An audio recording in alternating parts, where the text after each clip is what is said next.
আমরা যদি একটু প্রথমে মাহফুজুর রহমান আপনার কাছে একটু আসতে চাই, সেটি হচ্ছে আবারও হামলা শুরু হয়ে গেল। যুদ্ধবিরতির খুব একটা বেশি দিন আসলে যেতে পারলো না গাজায়। এর আগেও যখনই এই যুদ্ধবিরতির ঘোষণা এসেছে তখন থেকে এই আতঙ্কে আসলে শুধুই ফিলিস্তিনির মানুষ নয়, পুরো দেশেরই বিভিন্ন যারা ফিলিস্তিনি মানুষদের মুক্তির জন্য কথা বলেছেন তারা কিন্তু এই শঙ্কাটি করেছেন যে কোনো সময় আবার ইসরায়েল হামলা চালিয়ে যেতে পারে। ঘটনা আসলে তাই হয়ে গেল। মন্তব্য জানতে চাই প্রথমেই। আপনি একেবারেই পরিষ্কারভাবে বলেছেন কথাটা, যে মানুষের সংখ্যাটা বরাবরই ছিল যে ইসরায়েলকে, বিশেষ করে নেতানিয়াহুকে থামানো অতটা সহজ হবে কিনা। যদিও এবার আগের বারের চাইতে এবারে মানুষজনের আপনার আগ্রহ এবং আশা বেশি ছিল এই কারণে যে এবার খোদ মার্কিন যুক্তরাষ্ট্র এবং যুক্তরাষ্ট্রের রাষ্ট্রপতি ডোনাল্ড ট্রাম্প এই উদ্যোগটা নিয়েছিলেন। কিন্তু সম্ভবত নেতানিয়াহু অপেক্ষা করেছিলেন যে কখন ট্রাম্পের বা হোয়াইট হাউসের এই গাজা এবং ইসরায়েল এই মধ্যপ্রাচ্য থেকে দৃষ্টি অন্যদিকে সরে যায়, তখনই হয়তো তিনি সুযোগটা নিতে চেয়েছিলেন।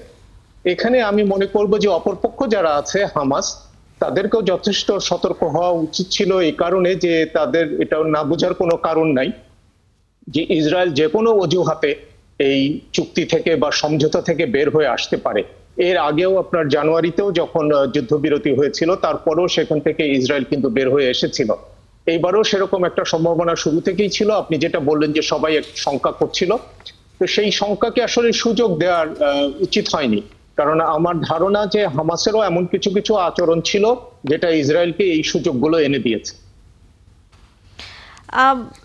এর ফলে সামনের দিনগুলোতে আপনার কাছে কি মনে হয় যে আবারও যখন ইসরায়েলের এই হামলাটি শুরু হলো এবং যেটি আসলে এখানে ইসরায়েলের প্রধানমন্ত্রীর কার্যালয় থেকে বলা হয়েছে যে এই যুদ্ধবিরতি চুক্তি হিসেবে যেসব ইসরায়েলের দেহাবশেষ পাঠানোর কথা কফিনে করে ফিলিস্তিনি থেকে, সেগুলো আসলে মিথ্যা। অর্থাৎ তারা হামাসকে বারবারই বলছে যে তারা যুদ্ধবিরতির মধ্যে চুক্তি লঙ্ঘন করেছে এবং এখানে তারা এক ধরনের ধোঁকা দিয়েছে। অর্থাৎ আর কোনোভাবেই হামাসকে তারা কোনোভাবেই বিশ্বাস করে না এবং তারা এই এলাকায় শক্তিশালী হামলা চালাবে সেরকম কথা এরই মধ্যে কিন্তু তারা তাদের কার্যালয় থেকে জানিয়ে দিয়েছে। তাহলে পরিস্থিতি আবারও সেই ভয়াবহতার দিকে রূপ নিচ্ছে কি না? কারণ এরই মধ্যে আমরা জানি যে আবার মার্কিন যুক্তরাষ্ট্র প্রেসিডেন্ট ডোনাল্ড ট্রাম্প তিনি এশিয়া সফরে আছেন।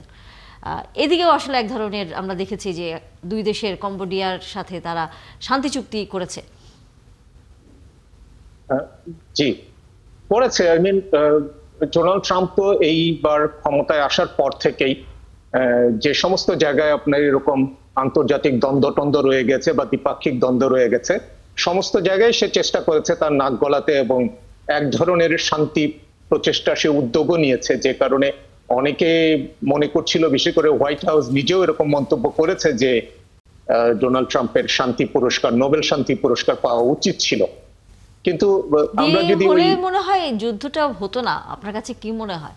কারণ এটা নিয়ে তো আমরা কম নাটক দেখিনি। না, এখন নাটকের চাইতে ভয়াবহ অবস্থা যেটা, সেটা হলো যে প্যালেস্তিনি যারা আপনার গাজা উপত্যকায় আছে তারা একটা শান্তির আশা করেছিল এবং যথেষ্ট ছাড় দিয়েছিল যাতে এই শান্তিটা প্রতিষ্ঠিত হয়। কিন্তু নেতানিয়াহু সম্ভবত প্রথম থেকেই এইরকম পরিকল্পনাই করে রেখেছিল যে কোনো না কোনো ওসিলায়, কোনো না কোনো অজুহাতে সে তার আক্রমণ চালিয়ে যাবে।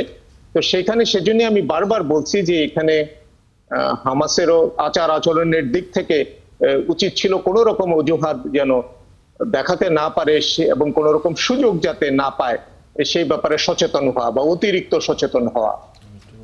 অবশ্যই আপনি আছেন আমাদের সাথে সেজন্য আমি এখানে যে কথাটা বলতে চাই সেটা হচ্ছে যে এই যে যুদ্ধবিরতির চুক্তি যখন হয়েছে তখন থেকে কিন্তু আমি বলে আসছিলাম আমি আন্তর্জাতিক বিষয়, বিশেষ করে মিডল ইস্টের ব্যাপারে যথেষ্ট নজর রাখি। প্রতিদিন সাংবাদিক হিসেবে আমি রেডিও তেহরান কাজ করেছি, ইরানে ছিলাম। সেই জায়গা থেকে মিডল ইস্ট নিয়ে আমার বিশেষ আগ্রহের জায়গায় যথেষ্ট পর্যালোচনা আমার আছে। এই জায়গা থেকে আমি যেটা বলতে চাই সেটা হচ্ছে যে এই যুদ্ধবিরতির সাথে সাথে তখন আমি বলেছিলাম যে এই যুদ্ধবিরতি হলো কিন্তু এটা স্থায়ী করবে না, নেতানিয়াহু এইটা মানবে না। যে কোনো সময় যে কোনো অজুহাতে গাজার উপর হামলা চালাবে। এবং আমি এই একদম ক্যাটাগরিক্যালি বলেছিলাম যে হামাস যখন এই যুদ্ধবিরতি করলো, এর মানে হচ্ছে যে হামাসের হাতে যত যুদ্ধবন্দী ছিল, ইসরায়েলি যে সমস্ত বন্দী ছিল, তাদেরকে ছেড়ে দেওয়া মাত্রই, তাদেরকে মুক্তি দেওয়া মাত্রই হামাসের উপরে, গাজার উপরে হামলা হবে, এই কথা ছিল। এবং আজকের খবর ছিল, আজকে মানে গতকাল 28 অক্টোবর পর্যন্ত খবর ছিল যে মিশরের তত্ত্বাবধানে হামাসের কাছে যত মরদেহ ছিল সমস্ত মরদেহ হস্তান্তর করা হয়েছে। হস্তান্তর প্রক্রিয়া যখনই শেষ হয়েছে ঠিক তার পরপরই নেতানিয়াহু গাজায় হামলা চালিয়েছে। এবং রাষ্ট্রদূত মাহফুজুর রহমান যেটা বলছিলেন, আমি ওই জায়গায় সামান্য একটু দ্বিমত করি যে আমেরিকা যখন ভেনিজুয়েলা নিয়ে ব্যস্ত তখন নেতানিয়াহু এই সুযোগ নিয়েছেন। আমি ব্যাপারটা এই জায়গায় দ্বিমত করি, ব্যাপারটা মোটেই তার না। কারণ হচ্ছে যে ইসরায়েল হামলা করবে কি করবে না এটা হোয়াইট হাউস জানে না, এমনটা না। ওইদিকে ব্যস্ত, এই ফাঁক দিয়ে নেতানিয়াহু হামলা করেছে গাজায়, ব্যাপারটা মোটেই তা না। এখানে অবশ্যই হোয়াইট হাউস এবং মার্কিন প্রশাসনের ইঙ্গিত আছে, সিগন্যাল আছে। তার একটা ছোট্ট বক্তব্য দিয়ে শেষ করব আমি। মার্কিন পররাষ্ট্রমন্ত্রী মার্কো রুবিও তিনি গতকালকেই বলেছেন, অর্থাৎ 28 অক্টোবর তার বক্তব্য আছে যে ইসরায়েল এর আগে যে সমস্ত হামলা টুকটাক করে করছিল এই কয়েকদিনে, গত কয়েকদিনে যুদ্ধবিরতির পরে এই আজকে বড় হামলার আগ পর্যন্ত 100 জন ফিলিস্তিনি কমপক্ষে ইসরায়েলি হামলায় মারা গেছে এই যুদ্ধবিরতির পর। তার মানে 100 বারের বেশি তারা যুদ্ধবিরতি লঙ্ঘন করেছে। তো এই যে হামলা চালাচ্ছে মাঝে মাঝে যুদ্ধবিরতি থাকাকালীন, এইটা যুদ্ধবিরতি লঙ্ঘন নয় বলেছেন মার্কো রুবিও।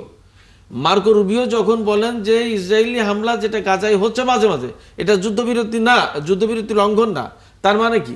তার মানে ইসরায়েল এই ধরনের হামলা চালালে তাদের প্রতি তাদের সমর্থন আছে। একদম সর্বশেষ যে কথা বলতে পারি, আসলে যা ইসরায়েল সেটাই আমেরিকা, যেটাই আমেরিকা সেটাই ইসরায়েল। ফলে আজকে গাজায় যা হচ্ছে সেটা ইসরায়েল করছে, প্রকার অন্তরে সেটা আমেরিকাই করছে। এটা হলো চূড়ান্ত সত্য, আমি ব্যক্তিগতভাবে মনে করি। আমাদের একদমই সময় শেষ মুহূর্তে ছোট করে যদি মাহফুজুর রহমান আপনার কাছ থেকে বক্তব্য নেই, যেই যুদ্ধবিরতির মধ্যস্থতা আমরা দেখেছি আরব দেশগুলোর বা কাতার থেকে শুরু করে অনেকগুলো দেশ তখন হলো দাঁড়িয়েছিল, এখন আপনার কাছে কি মনে হয় তাদের ভূমিকাও তো এক ধরনের প্রশ্নের মুখে পড়লো? হ্যাঁ, অবশ্যই।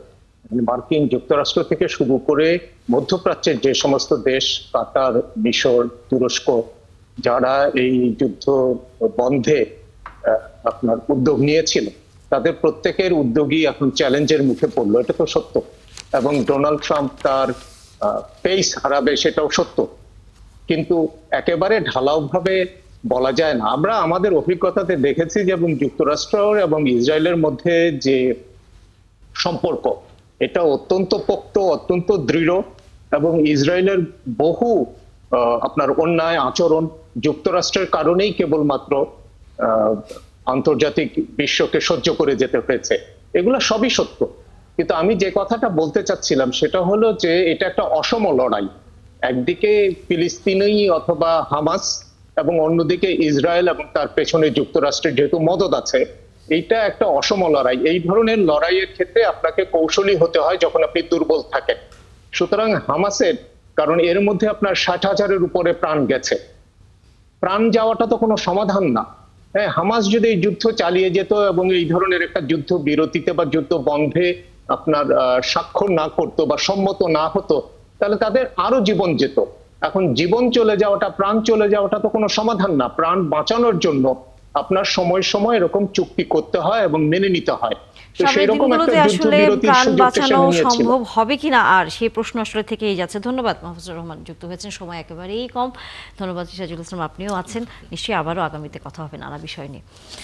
দর্শক, একান্ত জানালা শেষ করতে হচ্ছে, এতক্ষণ সাথে ছিলেন তার জন্য ধন্যবাদ। আবারও নিশ্চয়ই দেখা হবে।